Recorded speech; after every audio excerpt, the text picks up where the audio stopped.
A few weeks ago I showed you a little pretend documentary entitled My First Day. It was just a bit of fun, but many of the others associated with the show were jealous, particularly our voiceover man Pete Smith, who has worked here for almost 41 years and has never had a pretend documentary made about him.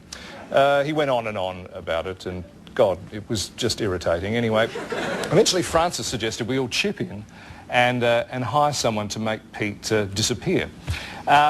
I thought this was a little excessive, and we filmed this instead.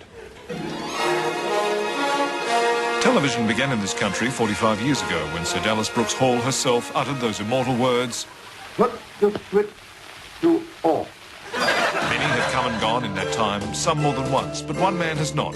He's remained here at 9 as much a part of the place as this doorknob. And like a doorknob, you can turn him one way or the other, rattle him, pull him shut, or lock him by depressing him on the other side, and he still works. Pete's 14,600th day begins at 9, much like any other.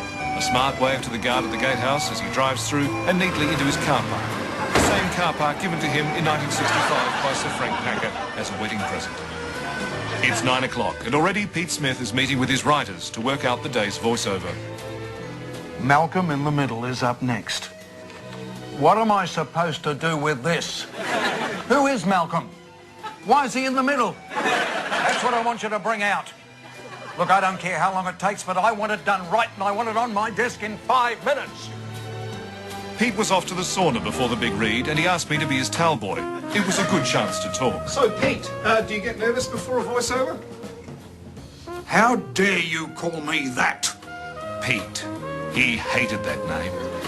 Like Darryl, Ernie and Graham before him, he couldn't stand people who left the R out of his name. But soon he laughed it off and we were pals again. Malcolm in the Middle is up next. Okay, just one more time, Peter. There was a technical problem. We're done. And so at 9:15, or happy hour as Peter Smith calls it, our hero calls it a day. And who, with the exception of the Channel 9 paymaster, would disagree with him? Professional, diligent, the prince of doorknobs. I told you not to call me that.